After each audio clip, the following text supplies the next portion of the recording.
Okay, good morning, folks, and welcome to Building Resiliency from the Ground Up. This presentation hopefully will introduce the idea of community resilience coalition or collaboratives and how an intentional focus on building solid relationships with community partners pre-disruptive event can have a tremendous impact on how local communities can bounce back from a major disruptive event. So you'll be with myself. I'm Keith Adams, Executive Director of New Jersey VOAD, and I'll be one of your presenters. And Liz? Hey, y'all. I'm Liz McDevitt. I'm the Disaster Recovery Coordinator for NJVOAD. So I do want to recognize the sponsor of this particular breakout event. It is sponsored by the American Association of Retired Persons. So we are happy to have them on board as a key sponsor and a sponsor of this breakout session. Some notes, on the regular C-event, this is the only event today as part of this conference that is live and in person and interactive. Liz and I both chose to do it this way. So some little changes, and that is if you're actually on the C-event home screen, the discussion tab is disabled there, as well as the Q&A. So on your Zoom function, you'll see at the bottom of your screen, you'll see your reactions. You can raise your hand if you have a comment. We'll try to catch you and call on you. And also you can use the Zoom chat feature and Q&A to ask us questions or to leave us a message. And again, we'll try to be as interactive as possible. We ask that this is a live session, so we ask that you keep your microphones on mute. We'd love to see your face. Some of you are on camera, some of you are hiding. That's okay either way. But we'd love to see your smiling face and get your reactions as we go through this. So with that, we're going to jump right in. Rock on. So it's great to have everybody here, and it's really great for us to be able to be together pseudo in person here in this live workshop. And so it's wonderful. As Keith shared, we're going to be talking about building resiliency from the ground up. This idea about how these collaboratives that are focused on community resiliency can really have this tremendous impact in the community and their ability to kind of bounce forward after an event, right? So I just want to take a moment and think about this word disaster. So I'm going to pause, and I want you to think about this word disaster.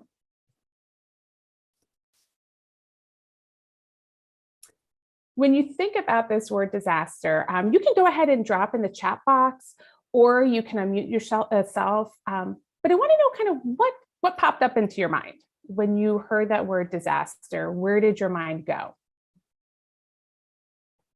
You could go ahead and drop it in the chat, or you could just unmute yourself and share with everybody. Joe, devastation. Yeah. Water related. I saw somebody's mentioned something about environmental, right? We don't often think about environmental as one of our disasters, do we? Hardships and difficulty. That's something that we're going to be focusing on as we get to the end of this, right? I think that's really important that when we think about disasters, that we also include those hardships and those difficulties that come. Kirsten said a complete mess, right? I think, yeah, sometimes that's it. And this damage, crisis, yeah. I love what Sam said, any event that negatively affects somebody, right? And I think when we do think about disasters, that's where we go, right? But it's all of those things, right? It's not just these weather events that are disasters. It is all types of events that really require this collaboration, coordination, cooperation, and communication to recover. These disruptive events can be anything, like we talked about these large-scale weather events, these floods like we just saw with Hurricane Ian, with Fiona, to similar events in Uvalde, with shootings, other man-made events, to things like COVID, what we're dealing with and we're continuing to work through right now.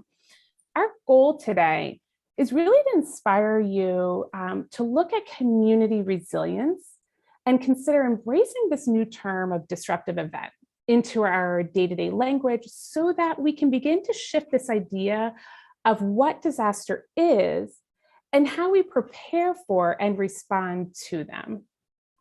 Keith, if you click the next slide. So when we consider organized volunteers. We see that COVID, aging, societal changes, our engagement is waning. And although we use emergency management and the NIMS, or National Incident Management System organizational model, and we recognize that it's effective for response, it's kind of ill-suited language for community engagement, especially in vulnerable and underserved communities. Our National Disaster Response and Recovery System is at best strained, certainly under-resourced, and perhaps in many ways broken. Disasters begin and end in community, and building resilience has to start there.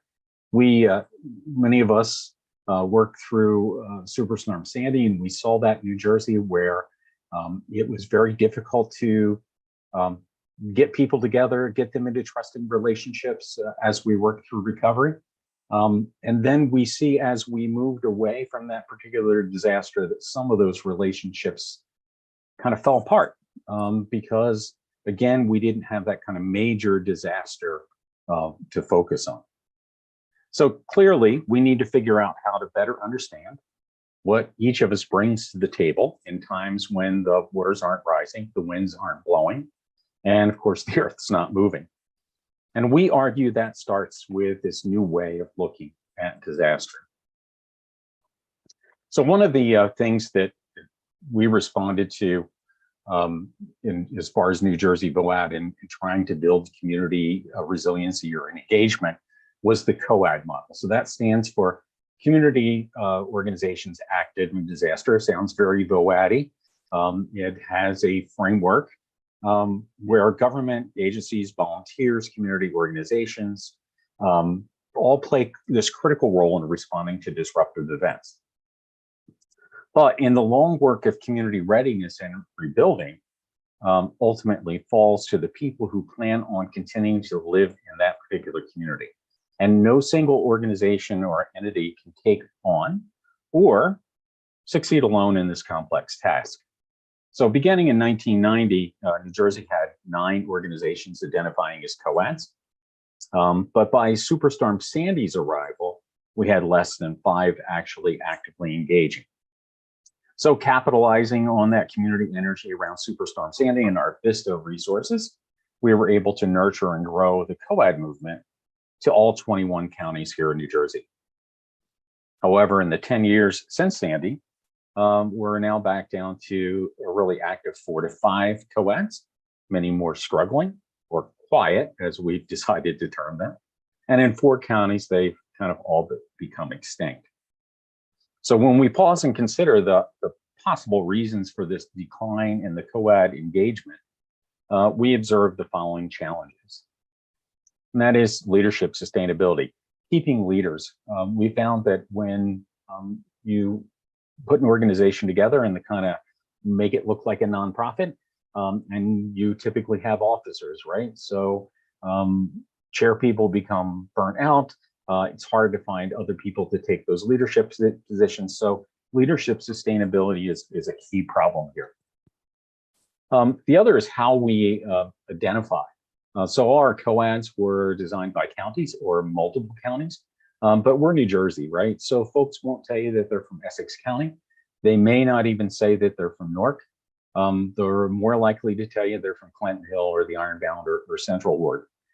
So how we define communities don't always fall along municipal lines or county lines. So part of giving communities agency is the ability to determine what constitutes their particular community.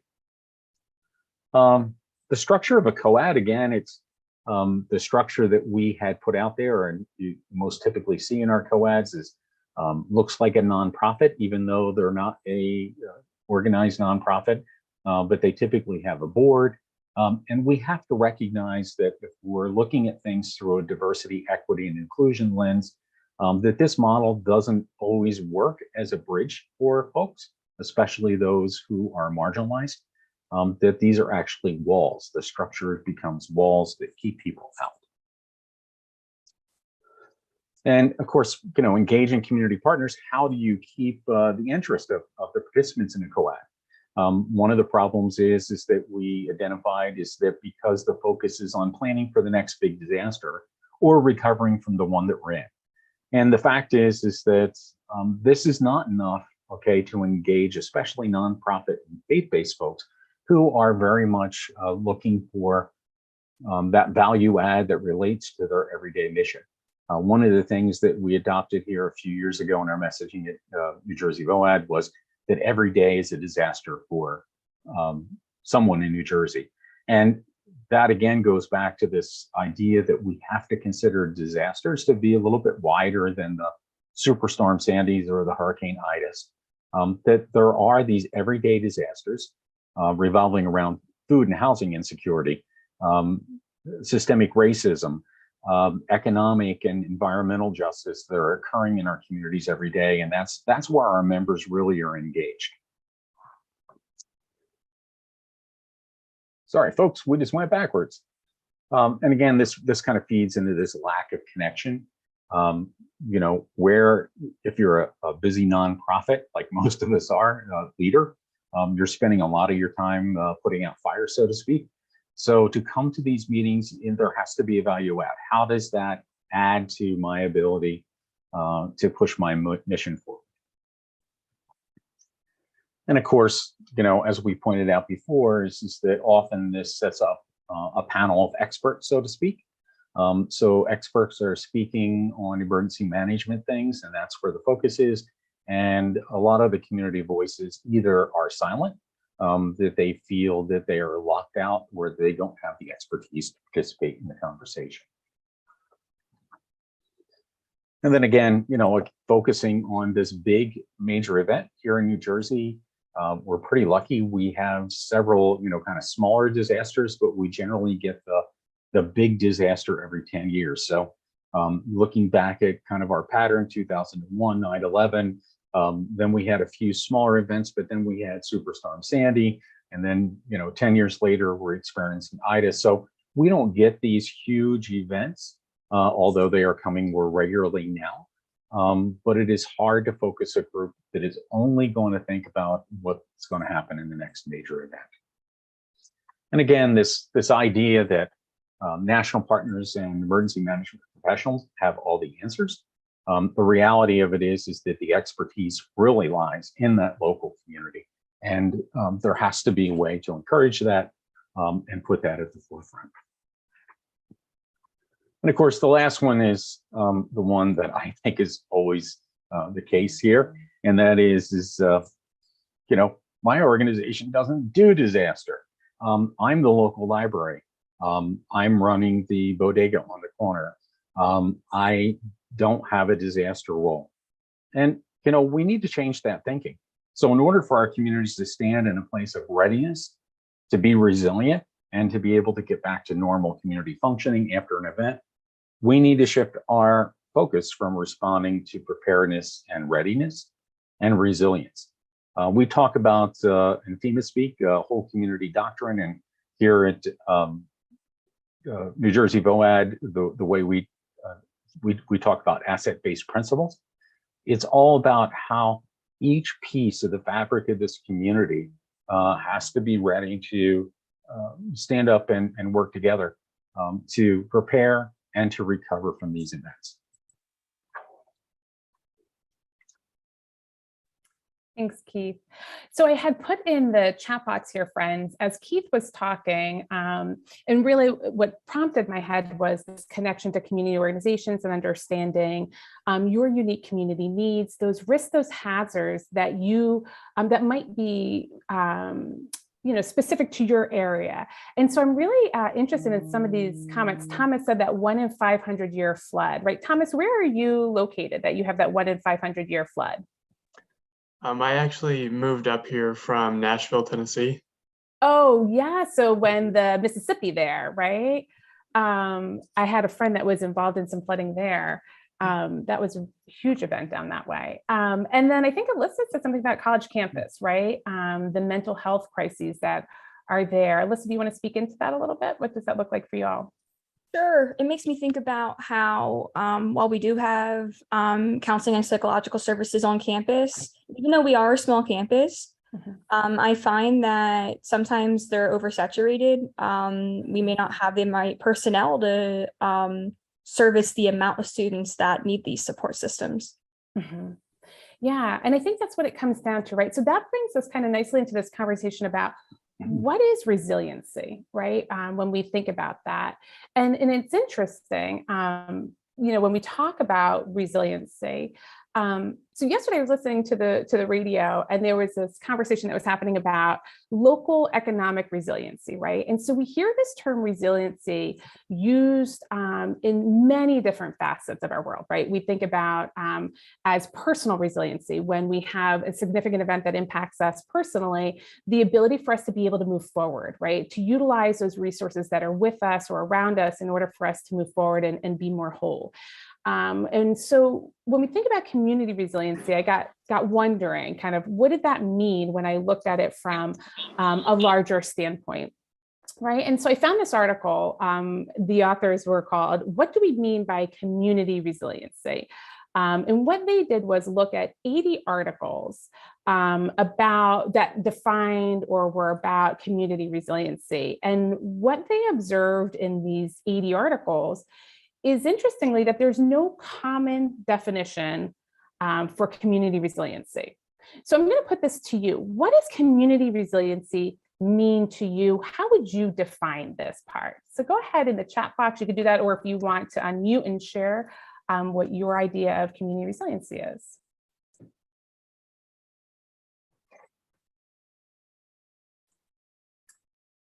Feeling confident that they can make it through hard things. Thanks, Alyssa.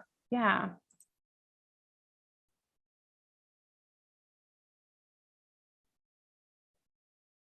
Working together in spite of those difficult times. Yeah, I like that one too.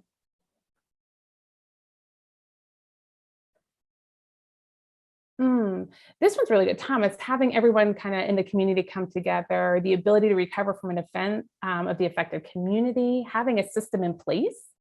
I love that. These are really great definitions of community resiliency, but what I'm noticing is there's no common definition, right? We're not all using it the same way. And I think that's part of the challenge as we do community resiliency work, isn't it? So the same thing happened with our authors. They couldn't find that common definition, but what they did find were some 9 core elements that were all exhibited throughout these various definitions. And it goes back to local knowledge, right? So having an understanding of their community. And it makes me think about the video that we just saw this morning with Lou Stragala and the state troopers down in the Atlantic City area.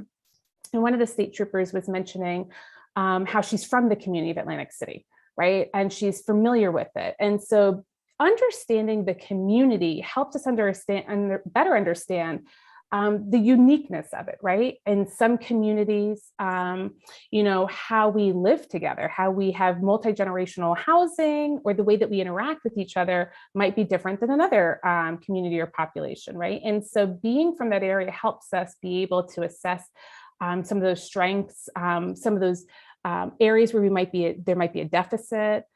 So it's really key to have that. The other one that they noticed was the community networks and relationships. That was really key throughout all of these definitions as well. And that brings us to communication, right? So we can't have networks and we can't have relationships unless we're communicating well with one another. And so that becomes really key in building these resilient communities. The idea about health, governance, and leadership all kind of working together was one of the other elements, as well as what resources are available to that community. And we think about that, what resources are available if we want to do mitigation for natural events or disasters, right? What kind of funding or resources are available for those social benefits programs for the community?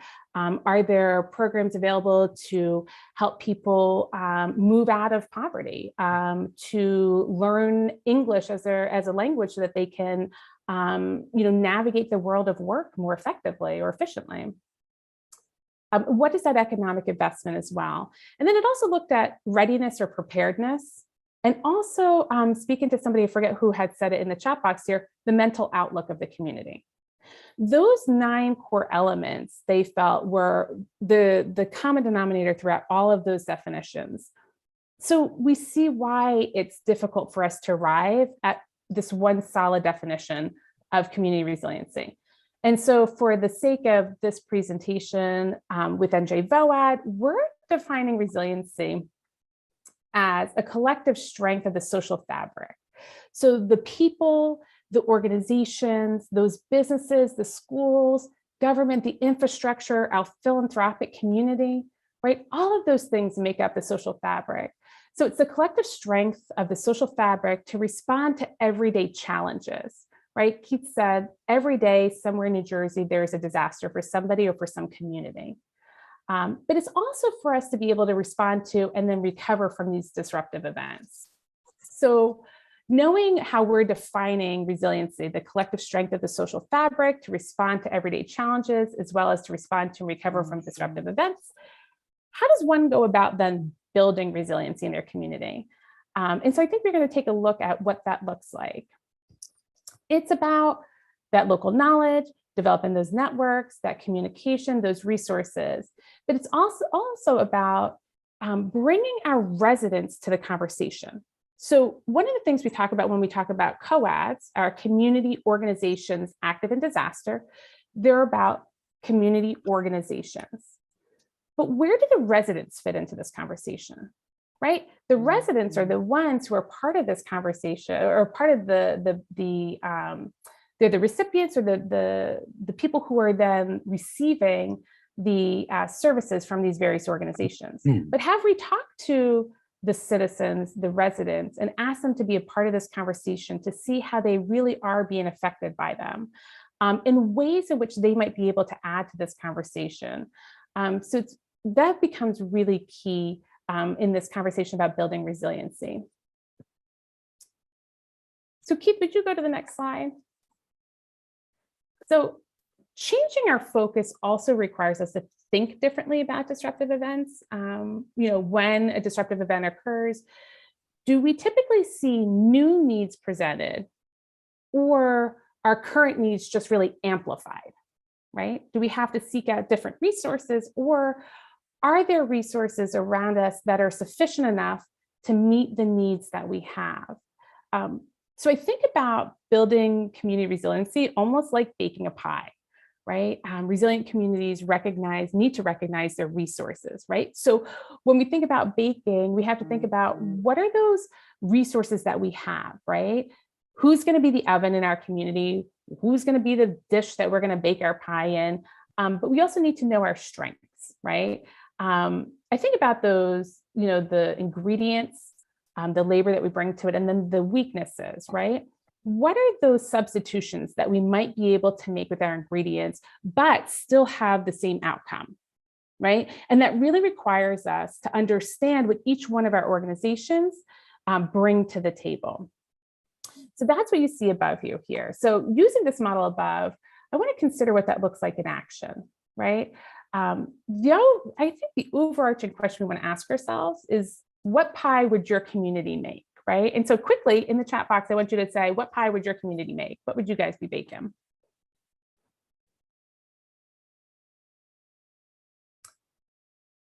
Yeah, who put this in here? I love what Homer said here about the ecumenical councils of churches and bringing those into the conversation, as well as the entire school community, right? The parents, teachers, students, grandparents, they're essential to this conversation. Keith's baking a key lime pie. That's not my favorite, friends. I'm not baking key lime pie. Not doing that. I think about, it's pumpkin pie, Bianca. That's exactly what I'm thinking, right? I'm thinking about this pumpkin pie. Sam wants a mixed berry pie, sweet potato. I love it. Apple pie with a smiley face, right? Oh, Irma, thank you for your New Jersey blueberry pie. That's down by you, right? I think what is important is we look at kind of what kind of pie does our community need? And you all have mentioned something very different, right? Some are cherry pie, some are blueberry pie, some are pumpkin pies, a key lime pie. They're all different kinds of pies. Don't agree with Keith, Michael. Don't agree with what he's saying, right?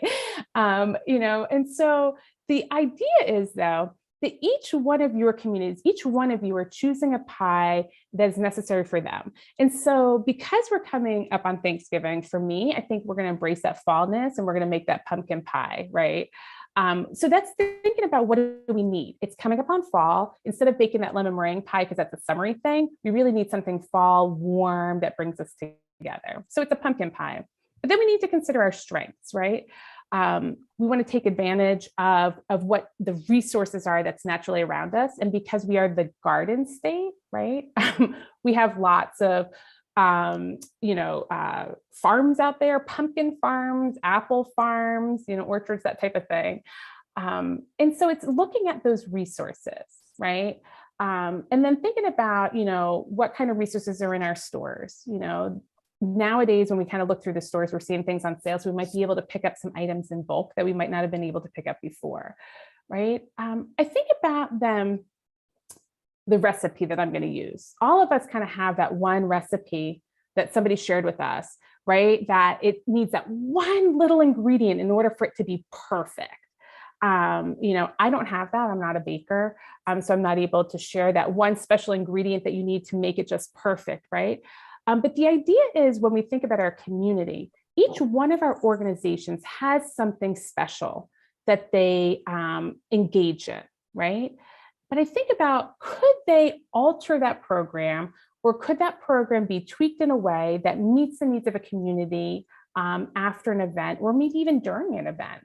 And so that's where we think about those, the recipe and those variety of spices or ingredients that might be needed. And so if we're baking that pumpkin pie, we're going to need something like allspice.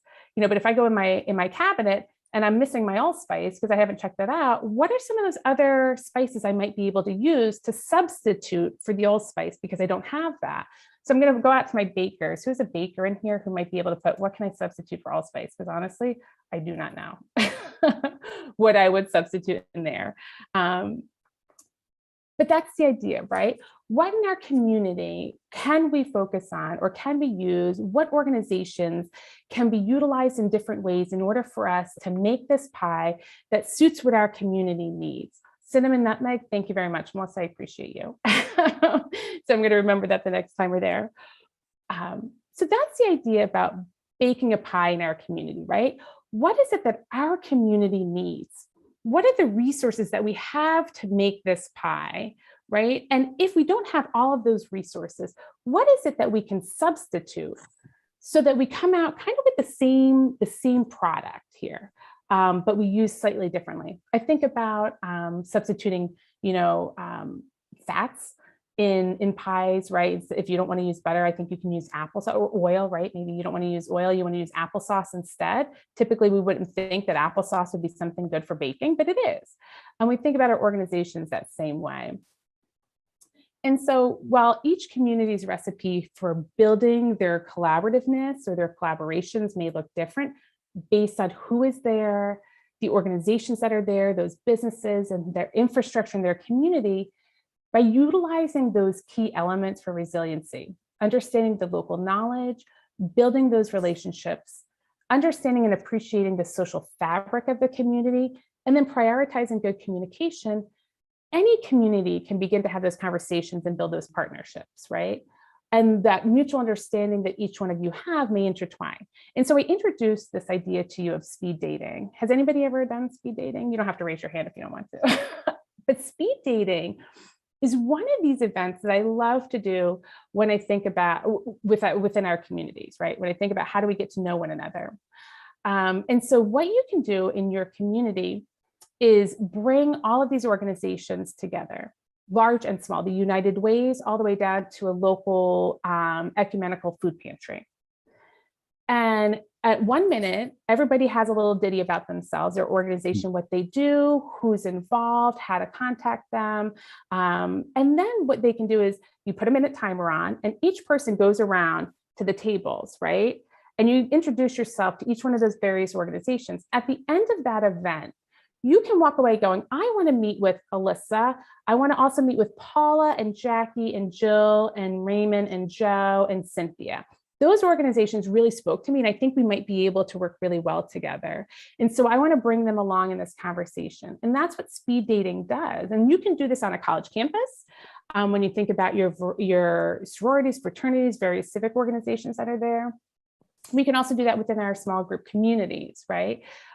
It's a wonderful way for us to understand the resources that we have and to build those initial connections. Because if we understand what we all do prior to an event, we're better able to connect with one another after an event occurs so that we can capitalize on that, right? So recognizing and supporting these community organizations that address these everyday problems is vital in preparing and responding to these disruptive events. Keith, can you click the next slide for me, please?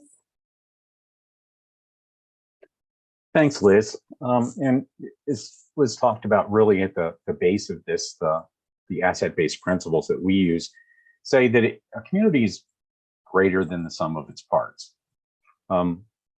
We recognize that we're a community that needs each other, not only to supplement the variety of assets, but also to help release each other's assets fully. Each individual organization and community exists in a particular context that necessitates an approach based on its particularized, situational, and systemic understanding of assets and discernment. And of course, the key is connecting these individual community assets. And of course, coming together to build a pie is an example of that. So while co-eds focus on pulling together partners from the whole county or a region, our collaborative approach is actually focused on building upon the people, situations, challenges, connections that exist in each town or neighborhood and what makes them each unique. There are citizens, community organizations, government agencies, and other community groups practicing the VOAD 4 C's of communication, cooperation, collaboration, and coordination. And knowing the community strengths makes it easier to understand what kinds of programs or initiatives might be possible to address the community's needs. When efforts are planned on the strengths of the community, people are more likely to feel positive about them and to believe that they can succeed. So, as I talked about before, when we consider some of our counties, we see that they're made up of some rural areas, and then on the far side, perhaps have a more urban makeup. The two types of communities have uniquely different needs, resources, assets, and ways of functioning. So when we think of co-eds, local organizations may not see where or how they fit in because they only address the challenges in their specific neighborhood and historically don't engage in what they consider to be disaster response. And so consequently, they refrain from being active in their co-eds. So we've seen that play out time and time again, and that's the reason why we're proposing the shift from the large co-ed model to an intentional focus on nurturing more localized connections in towns, cities, and neighborhoods. If a collaborative wants to share with an active co-ed what they're doing to improve outcomes for both the everyday quality of life and major disruptive events, we'd encourage them to do so. However, it's not necessary for that to happen. We see these community resiliency collaboratives as an important resource connection for survivors of major disruptive events that gives each community agency in readiness and response planning and agency in establishing a vision for their new normal. We want folks to feel more positive and to believe that they can succeed.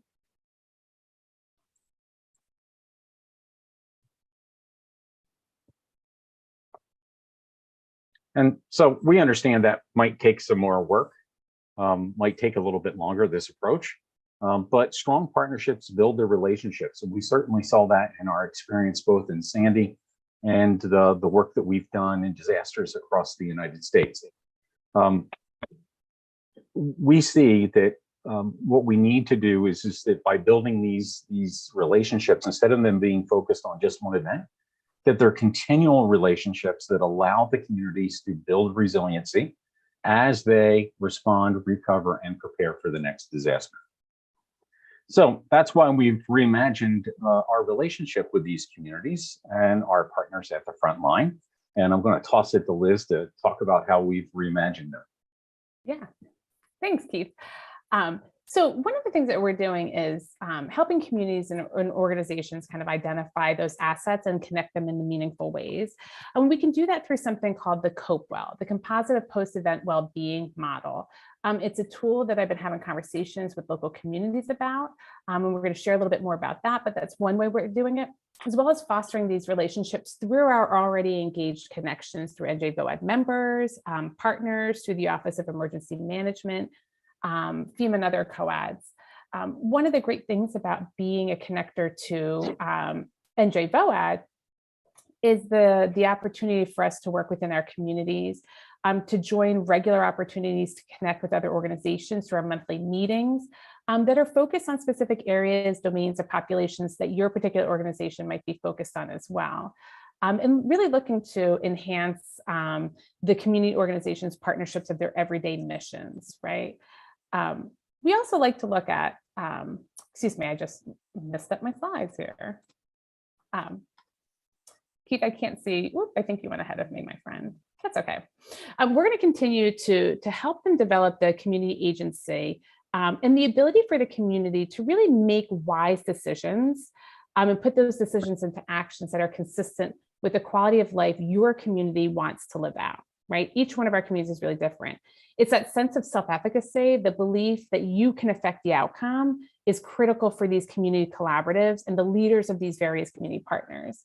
We also want to build a rich and diverse collaborative that really embraces equity and invites and includes all to participate, so that's a real true reflection of the community in which they're working. That includes not just organizations, but residents in their communities as well.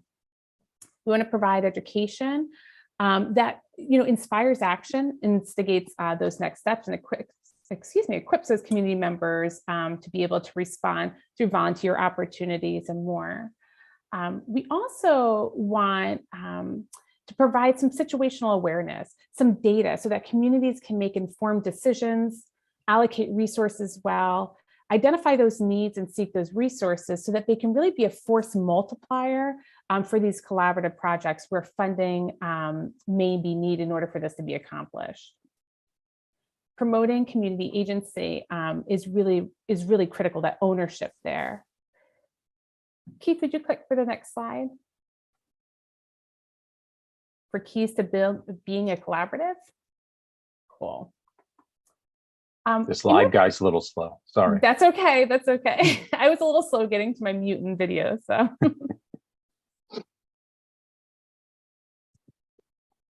Okay, so this brings us up to key to what we consider being collaborative. And the keys for a successful resiliency collaborative in our mind are to ensure a broad-based inclusive partnership. So that means seeking partners from a cross-section of your community and ensuring that there's mutual benefit to partnering with it. So by using various websites like Councils for Nonprofits, the New Jersey's Charity Directory, Tax Exempt World, or even Council of New Jersey Grant Makers, you can find out how many organizations you have in your town, or your county, or in your neighborhood, and see who's currently not at the party, not at your table, and invite them to be a part of the conversation. Another key is not to wait for every partner to get on board prior to moving your plans forward. Most partnerships expand over time. Don't lose momentum waiting on others, but allow plenty of room for them and when they're ready to join your movement. Keith, can I add something Sure. to that? I think about this idea of, fruitfulness bears fruitfulness, right? And so success bears successful. And so when people see you out there doing something, they're more willing to get engaged with it when they start to see something occurring, right? And so that's why I really think, even if everything is not pulled together, friends, the way that you ideally want it to be, get started doing something. And when people see something happening in their community, they're more likely to become engaged with that and lend their skills, their talents, their passion to that. And I think also part of that is key is that, this does not have to necessarily be a formalized kind of thing. I think also key to this is that individuals and organizations that are going to participate in the collaborative, they don't have to give up their identity. This isn't about merging together. This is about having everyone in your community understand who is doing what, and then potentially identifying those through that communication and cooperation, identifying ways that you may be able to collaborate. And of course, include partners in all your decision making. Try to be collaborative. That's right in the word. And that builds a feeling of ownership and empowerment amongst stakeholders. And we don't imagine this as decisions being made by a chair or a formal structure. This is a collaboration. This is something that folks work together and they join in what they can, and what they can't, they don't. And I think that that's okay. Of course, if the collaborative wants to formalize at some point, they could certainly do that. But I think what's most important is to make sure, again, that we're building bridges to our community and community organizations, and they're not building walls.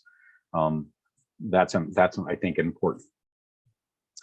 Use committees to focus on areas of speciality. So if you're passionate about food insecurity in your community, who else is passionate about food insecurity, and how can you come together?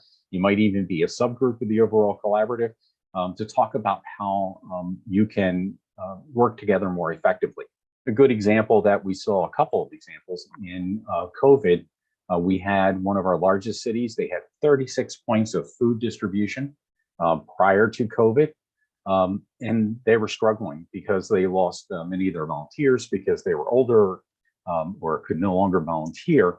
And we asked them to come together and form a collaborative to try to get that down to 5 sites where we could combine volunteers so that folks in their city could still get fed. And we were very intentional about saying, look, you don't have to consolidate. This doesn't have to be the way it is forever. You can go back to doing your own thing. But for right now, how can we focus on feeding people? We also did some GIS mapping of food distribution sites throughout the state to make sure that we didn't have food deserts throughout COVID. But one of the interesting side effects in one particular county, there are 16 different food distribution points, all within 1 square mile. And the interesting thing that came out of it is half of them didn't know the other half existed. So again, just bringing people together and networking them, or providing a network for them to connect provides collaboration and points for us to all further our everyday missions, as well as benefit our communities in a major disruptive event. And then don't hesitate to think big. Make bold decisions in order to move the ball. Positive momentum is a good predictor of success. As Liz said, right? Just do it. I think that's a nice thing, but just do it. And as, of course, Newton's first law of physics, the law of inertia, says that an object at rest tends to stay at rest, but one in motion tends to stay in motion. So don't forget, provide regular opportunities to meet up and share. Have 1 or 2 volunteers that will coordinate with us here at New Jersey VOAD so that we can support and share the work happening in your community collaborative. We're here to support with tools, trainings, volunteers, and regular meetup opportunities and other partners in like-focused areas. And financial investments by partners can isolate some. So in order to live into creating a diverse and inclusive environment that has an eye on equity, give thought to how dues or membership fees can be barriers to what you're ultimately looking to create. So we're encouraging these things to be free of charge for everyone. Not worrying about collecting dues, because again, that's another barrier or wall that we're creating to folks in our community. So, Liz. Awesome. Oops, sorry. That's okay. Thanks, Keith. So we know that these disruptive events are going to impact communities throughout New Jersey. And those communities are going to be neighborhoods, cities, towns, counties, regions, right? Our aim is to serve in all of these communities in all of these everyday and disruptive events. Click for the next slide, Keith. So how are we doing this, right? It's through discovering and connecting. And one of those ways, again, is through this model that I was sharing with you earlier, this COPE-WELL model, composite of post-event well-being. What I love about this model that was shared with us through Johns Hopkins University is this idea about looking at our communities in various functioning stages, right? Our community functioning. How well is our community doing day to day, and how quickly does it bounce back to its pre-disruptive event functioning, right? And the idea is that communities that are really functioning well prior to an event will bounce back much more quickly than those communities that take a much longer to get back. And so I think about areas where there is, an inequity about resources for housing, resources for infrastructure, cleaning out waterways, taking care and maintaining their infrastructure. Those communities typically will experience the effects of disaster much more broadly and in a much more intense way than communities that have the funds and the mitigation power to take care of those things in advance, right? So that's one idea. The other one is talking about social capital cohesion, right? So what are those connective networks that we have that residents can engage in? And how well are they connected to these resources, these community organizations, to these houses of worship prior to an event? If they're connected really well, again, this idea is that they can get reestablished and reconnected better after the event. And then we also look at prevention and mitigation, right? So ways in which we, as community members, as well as organizations, can take a stand to affect some of those ways in which we are not functioning at our highest ability, right? And so really taking that look and utilizing this Copewell model in order for us to have a whole community effect. What I really like about it as well is that it invites, again, those residents to this conversation. It's not one just for our police, for our OEM, for our organizations. It really involves our community members coming and saying, yes, this is doing well for our community, or no, it's not doing well for our community. The other part is convening and connecting, right? Providing training opportunities, workshops, conferences. I've been able to go around the state in various communities and provide some long-term recovery group workshop trainings, right? That's one of the things we're able to do. And we're also able to provide, trainings on asset-based community development, as well as others. And it's really unique to what your particular needs are in your community. Keith, can you click for things? So various resources that we have out there, right? Coaching, talking with communities, offering donations, volunteers. Keith, would you like to just share a little bit about the volunteer portal? Sure. We have our volunteer portal. We have about 4,000 background checked volunteers ready for deployment to help in communities and for nonprofit organizations throughout New Jersey. You can, if you're a community organization, you can reach out to on our webpage, www.njvoad.org, to fill out a volunteer request form, and we'll refer volunteers from our portal to you. And if you'd like to volunteer, you can also go to that same website at the very top and click on Get Involved and volunteer, and it will take you to our volunteer portal where you can put down what your skills, what you might be interested in volunteering for, what your availability may be, and also receive a free background check that is then downloadable so you can use that for whatever organization you're volunteering for. So we would encourage you to both use the volunteer portal as a volunteer registry, and also use it if you're a community organization with a need for volunteers as that registry as well for a referral. Perfect. And that brings me, it's funny because I just had a conversation with Tita Johnson. She's one of she's community engagement at one of our churches in Trenton. And she had reached out to me to share that there's going to be a clothing drive and that they needed some volunteers. And so I was able to connect her with the volunteer portal, right? And so those are really great ways that we at NJVOAD are able to bring these partners together, these volunteers, people who want to do great things, these organizations who need them in order to benefit the needs that are being presented in the community.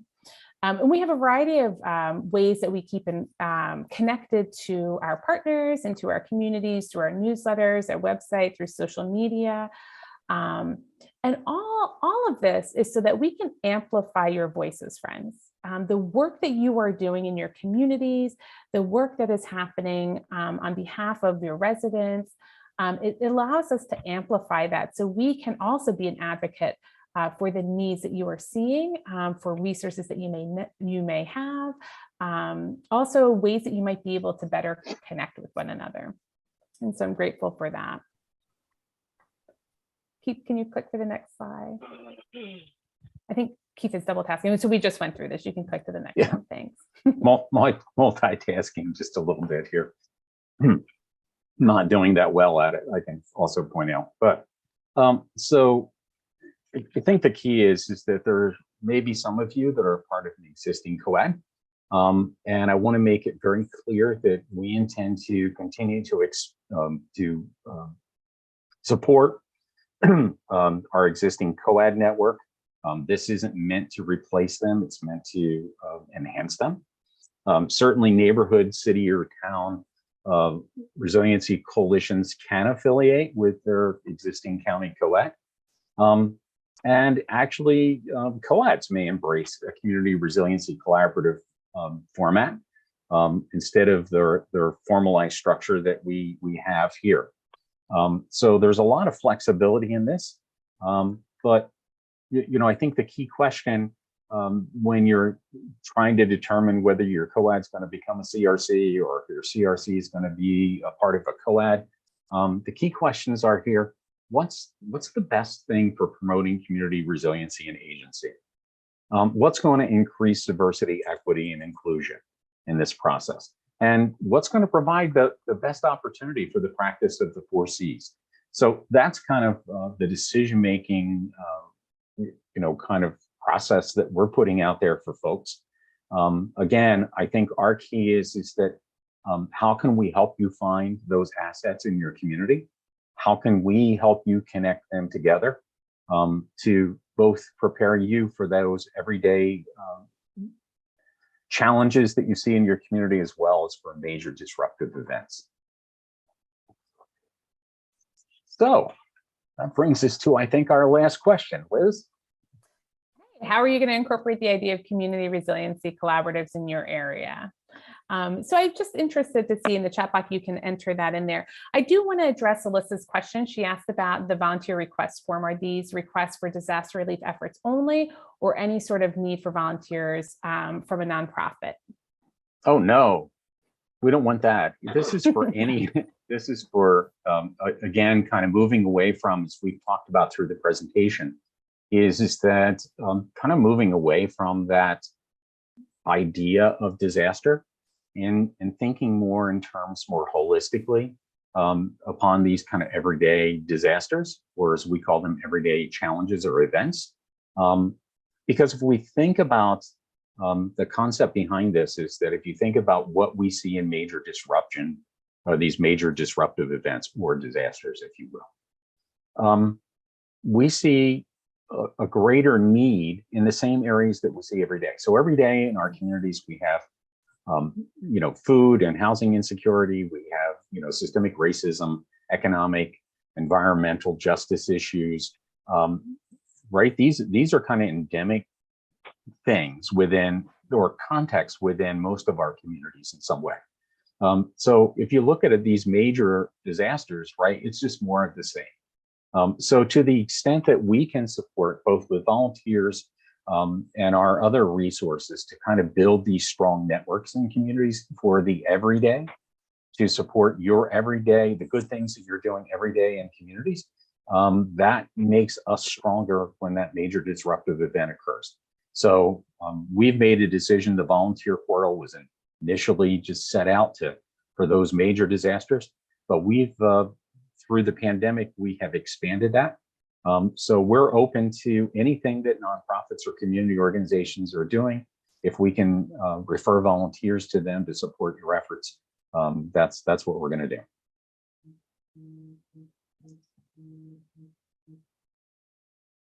Awesome. I just want to open that floor up to anybody who might have any questions or thoughts that they would like to share with us before we click off.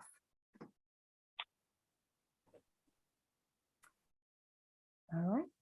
Well, I want to thank you all for being here today and sharing with us and being a part of this. Oh, thanks, Homer. And Alyssa, I thought it was unique about your theater and the nonprofits and really engaging some of these unique community organizations that we don't typically think about, right? I think there's a role, I was just saying to Homer, there's a role for all of us, all types of organizations in all phases of the disaster cycle. And so I think it's really great that you would bring them along on this journey as you have these conversations about where does our community stand in a place of readiness, and how well are we functioning prior to an event so that we can stand in a place of strength moving forward. And so again, I just want to thank you for being with us today and being a part of this, and I hope you have a great rest of the conference. Thanks, folks.